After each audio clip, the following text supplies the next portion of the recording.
O texto que nós vamos compartilhar hoje é o texto de Gênesis, capítulo 50, versículo 15 até o versículo 26. É um texto bem conhecido da palavra do Senhor e um texto em que nós, de alguma forma, estamos trabalhando esses dias aqui no nosso coração. Deus tem falado conosco através desse texto e, como diz os grandes pregadores, aqueles que conhecem, que estudam sobre esse tema, a pregação primeiro tem que falar para nós, né, para nós pregadores. Então, Deus tem me falado através desse texto e eu gostaria muito de comunicar aos irmãos algumas verdades que esse texto traz para o dia de hoje. Então, o texto é Gênesis capítulo 50, versículos de 15 até o versículo 26. Vendo os irmãos de José, que seu pai já era morto, disseram: é o caso de José nos perseguir e nos retribuir certamente o mal todo que lhe fizemos. Vendo-os, portanto, mandaram dizer a José: teu pai ordenou antes da sua morte, dizendo: assim direis a José: perdoa, pois, a transgressão de teus irmãos e o seu pecado, porque te fizeram mal. Agora, pois, te rogamos que perdoes a transgressão dos servos do Deus de teu pai. José chorou enquanto lhe falavam. Depois vieram também seus irmãos, prostraram-se diante dele e disseram: eis-nos aqui por teus servos. Respondeu-lhe José: não temais. Acaso estou eu em lugar de Deus? Vós, na verdade, intentastes o mal contra mim, porém Deus o tornou em bem, para fazer como vedes agora, que se conserve muita gente em vida. Não temais, pois eu vos sustentarei a vós outros e a vossos filhos. Assim os consolou e lhes falou ao coração. José habitou no Egito, ele e a casa de seu pai, e viveu 110 anos. Viu José os filhos de Efraim até a 3ª geração. Também os filhos de Manqui, filhos de Manassés, os quais José tomou sobre os seus joelhos. Disse José a seus irmãos: eu morro, porém Deus certamente vos visitará e vos fará subir desta terra para a terra que jurou dar a Abraão, a Isaque e a Jacó. José fez jurar aos filhos de Israel, dizendo: certamente Deus vos visitará e fareis transportar os meus ossos daqui. Morreu José da idade de 110 anos. Embalsamaram-no e puseram no caixão no Egito. Meus queridos e amados irmãos da Igreja Unida e demais irmãos que nos assistem, meus irmãos, é uma alegria para mim, uma alegria tremenda compartilhar desse texto da palavra de Deus em dias tão complicados e tão difíceis. Na verdade, a complicação dos dias não se restringe somente ao Brasil. Todo mundo vive hoje uma apreensão, um momento de dificuldade, um momento de choro, um momento de lágrima. Não há nas redes sociais, nos jornais, nos meios de comunicação, um dia, em todos os lugares do mundo, que não é reportada uma morte, alguém que está complicado, alguém que está sofrendo, alguém que está passando por um momento desconfortável, um momento de dor. Nós vemos que o mundo, de uma certa forma, está chorando. O mundo está clamando. E nós vemos que as pessoas estão correndo para várias direções. As pessoas estão correndo para igrejas, as pessoas estão correndo para a religião, as pessoas estão correndo para a ciência, as pessoas estão correndo para uma atitude anarquista, tanto civil como espiritual. Mas quando nós percebemos toda essa situação como cristãos, como homens e mulheres de Deus, homens e mulheres que conhecem o Evangelho, nós olhamos para as Escrituras e percebemos que isso não é novo e que isso não devia ser motivo de desespero no meio do povo de Deus. Todas as eras, todas as épocas, Deus nos chamou e Deus desafiou a igreja para testemunhar de Jesus Cristo. Jesus, antes da sua ascensão, depois da sua ressurreição, ele comunica aos seus discípulos em Atos capítulo 1, dizendo: não vos compete, não é da vossa competência conhecer tempos ou épocas que o Pai reservou para a sua exclusiva autoridade. mas recebereis poder ao descer sobre vós o Espírito Santo, e ser-me-eis minhas testemunhas, tanto em Jerusalém, como em Samaria, como na Judéia e até os confins da terra. A palavra de Deus em todas as épocas, inclusive em épocas de pandemia, chama a igreja para o seu testemunho, chama a igreja para ser reflexo do seu Senhor, do seu Salvador, daquele que morreu na cruz do Calvário por nós e daquele que nos deu uma missão de anunciar a boa notícia de que o evangelho, de que a salvação é por graça e que todos aqueles que se acercam sinceramente e sendo trazidos pelo Espírito Santo recebem essa salvação e desfrutam da vida eterna já aqui nessa vida. E quando nós olhamos para o texto que lemos, nós estamos olhando para uma antecipação do evangelho. Nós estamos olhando para aquilo que os teólogos chamam de proto-evangelho. Nós estamos olhando para marcas do evangelho na vida de José. Nós sabemos, segundo a teologia, ou segundo a boa teologia, que José é um tipo de Cristo.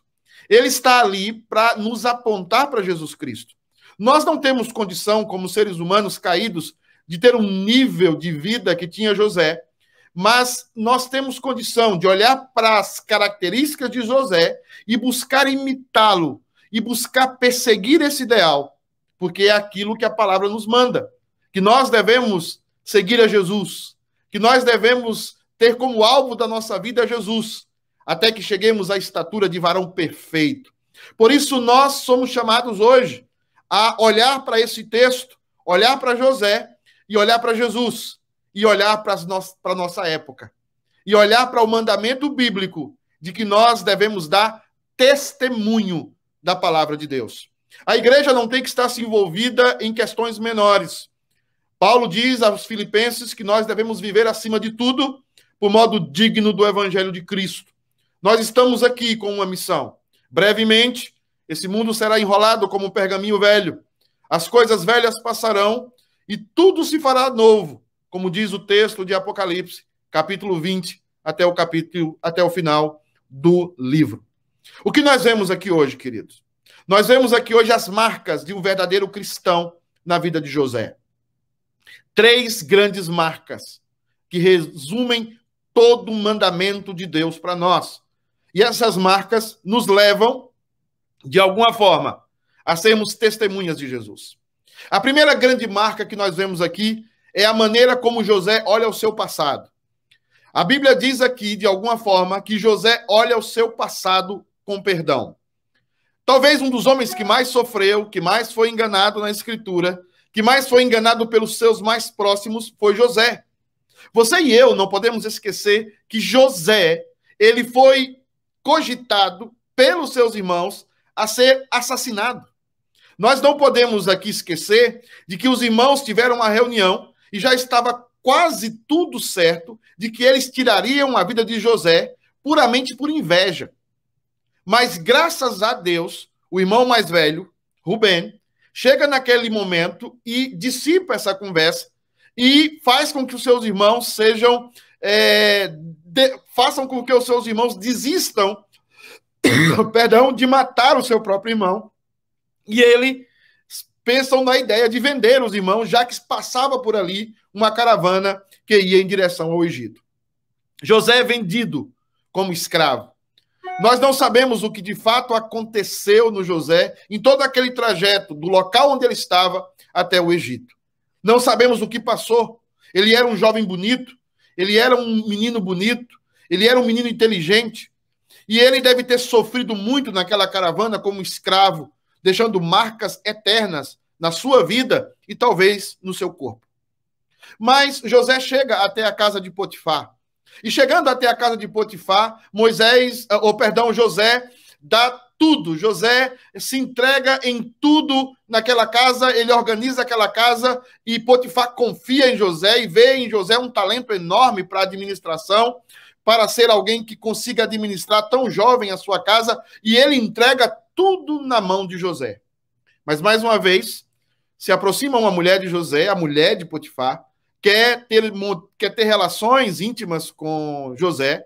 José não permite que tenha relação com ela, ela fica com raiva, ela fica irada com José, e ela inventa mentiras com José, e José, mais uma vez, vai para o calabouço. Ele vai para o calabouço e lá é esquecido. Mas mesmo no calabouço, Deus usa José para interpretar sonhos. Ele organiza o calabouço também, porque era um homem, um administrador. Ele organiza o calabouço e, mais uma vez, ele fala para um dos homens que ele tem ele interpreta o sonho, que lembrasse dele. Esse não lembra durante 2 anos e ele fica esquecido também de novo lá no calabouço. Mas ele é ascendido a ser governador, ele chega a ser governador. As marcas na vida de José foram terríveis. Mas quando nós olhamos para esse texto, quando nós olhamos para o medo dos irmãos de José, no versículo 18, que diz assim: vendo os irmãos de José que seu pai já era morto, disseram, é caso de José nos perseguir e nos retribuir certamente o mal todo que lhe fizemos. Era lógico de que José deveria tomar contas com seus irmãos, acertar as contas com seus irmãos. Na verdade, era lei da época. José tinha um direito, depois que o seu pai morreu, de acertar as contas que tinha com seus irmãos, porque os seus irmãos haviam feito muito mal contra ele. Mas o que é que José faz? Enquanto seus irmãos estão tentando fazer com que José os perdoe, José está chorando. José está numa postura de humildade e numa postura onde ele entende que os seus irmãos ainda não entendem o que Deus havia feito. Como Deus havia trazido ele para ali. E como Deus havia trabalhado na vida dele. E aqueles irmãos não entendiam que José já os tinha perdoado. Amados, como é que você olha o seu passado? Em meio dessa pandemia, nós precisamos dar testemunho. E a primeira coisa que faz um crente dar testemunho verdadeiro é quando ele olha para o seu passado, como José olhou para o seu passado, enfrentou, olhou na cara dos seus irmãos e os perdoou.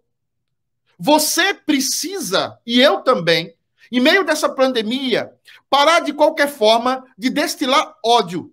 Tanto ódio do bem, ódio do mal, ódio do que seja. Nós somos cristãos.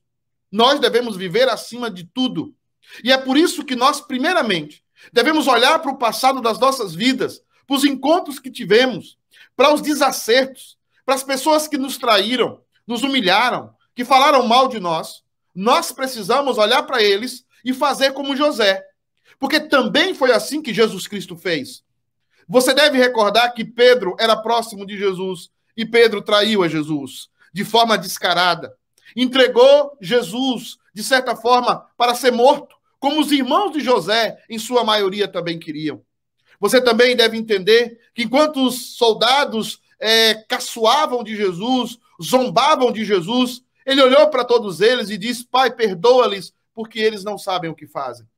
Da mesma forma como José olhava para o seu passado com perdão, Jesus Cristo também olha para o passado dele aqui na terra com perdão e convida você, que está me assistindo, a olhar para a sua história, a olhar para a sua vida e olhar para o seu passado também com perdão. Mas, em segundo lugar, o que nós vemos aqui, a segunda característica de um verdadeiro cristão, de um cristianismo que estava latente na vida de José e que deve estar na nossa vida como cristãos confessantes, é que ele olha para o presente como uma oportunidade de fazer o bem. Observe os versículos 20, 21, 22 e 23 do capítulo 50. Diz o seguinte: vós, na verdade, intentastes o mal contra mim, porém Deus o tornou em bem, para fazer como vedes agora, que se conserve muita gente em vida. Não temais, pois eu vos sustentarei a vós outros e a vossos filhos. Assim os consolou e lhes falou ao coração. José habitou no Egito, ele e a casa de seu pai, e viveu 110 anos. Viu José os filhos de Efraim até a 3ª geração. Também os filhos de Manqui, filho de Manassés, os quais José tomou em seus joelhos. Ele não apenas olhou o passado dele com perdão. Ele não apenas perdoou os seus irmãos. Ele cuidou dos seus irmãos. Nós temos uma mania, eu não sei se aí na igreja tem isso, aqui na igreja nós temos e estamos lutando contra isso. Eu perdoo você, mas você anda pelo seu caminho e eu ando pelo meu caminho.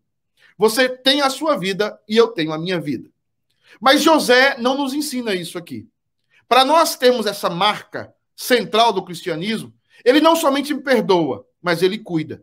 Mas ele não cuida somente dos seus irmãos, ele cuida de uma nação inteira. Na verdade, ele não cuida só dos seus irmãos e de uma nação inteira, ele cuida praticamente do mundo inteiro.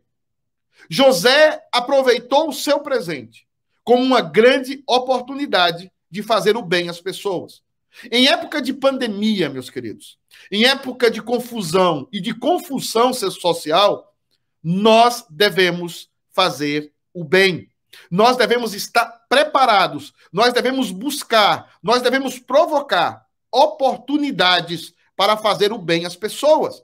Nós devemos buscar fazer o bem às pessoas. Não devemos estar numa posição letárgica, numa posição reticente, mas devemos estar numa posição proativa, porque nós somos chamados para testemunhar de Jesus Cristo.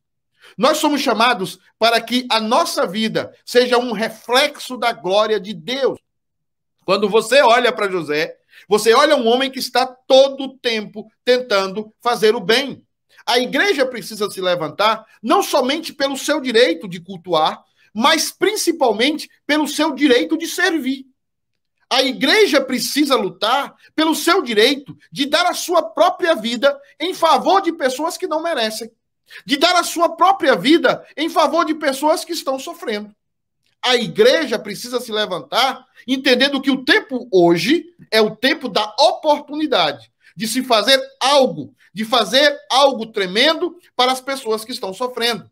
Nós temos a grande oportunidade de fazer algo. Você tem que lembrar comigo que José foi um homem que, através da sua administração, salvou milhares de pessoas e talvez milhões de pessoas. Os celeiros do Egito estavam embarrotados de alimentos que José havia conservado, havia salvado, havia economizado durante todo aquele período de 7 anos de fartura. Agora ele estava sustentando não somente a região do Egito, mas a região da Palestina, da Baixa Palestina, das regiões do norte da África e também as regiões até do norte da Europa. Agora ele estava sustentando praticamente todo mundo conhecido. Pessoas foram salvas, crianças não morreram de fome, pessoas não foram degradadas, famílias não foram totalmente dissipadas. Por quê? Porque um homem de Deus estava governando o Egito. Você e eu precisamos ser testemunhas de Jesus.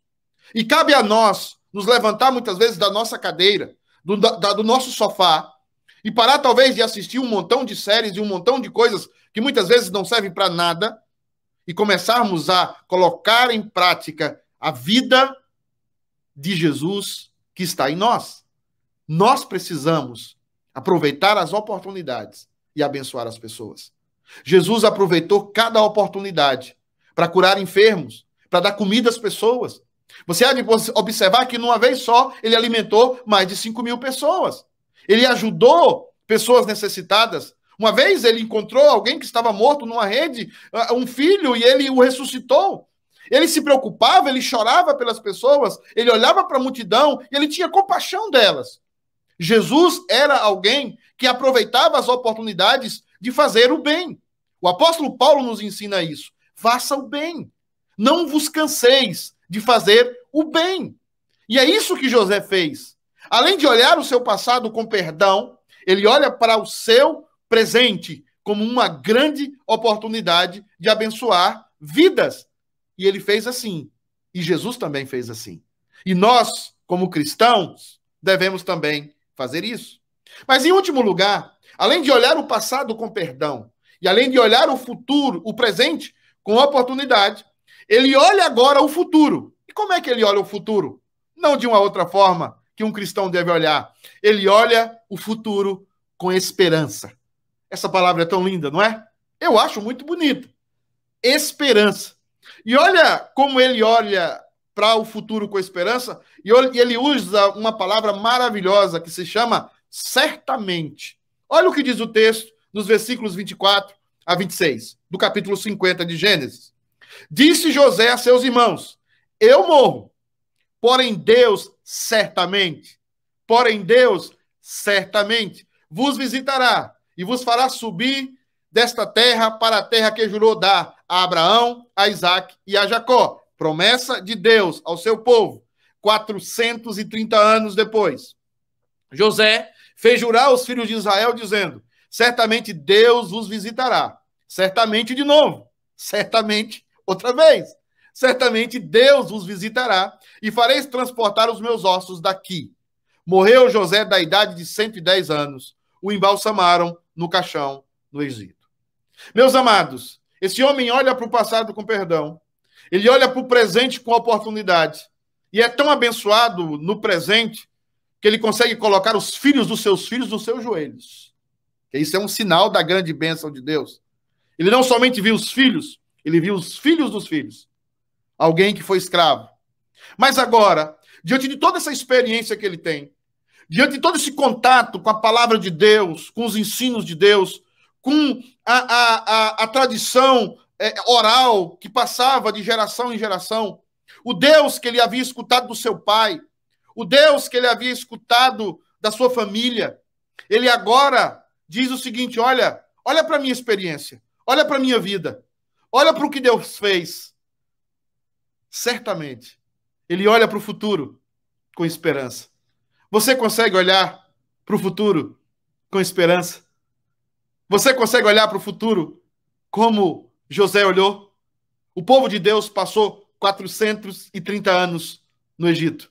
A maioria deles como escravo.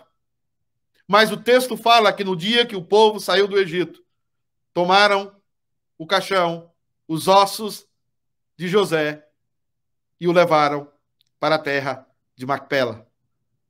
Levaram de volta para a terra das peregrinações de Abraão. Deus conduziu aquele povo pelo deserto e os fez chegar à terra prometida. Nós somos o povo da esperança. Nós somos o povo que olha para a vida com esperança. Jesus, depois que foi naquela cruz e pagou a nossa dívida, Jesus aparece aos seus discípulos animado e diz: a paz seja convosco. Os discípulos estavam atemorizados, mas ele diz: não estejam com medo, não tenham medo. Alguns até duvidaram e ele diz: toca aqui na minha mão, veja se eu sou um fantasma.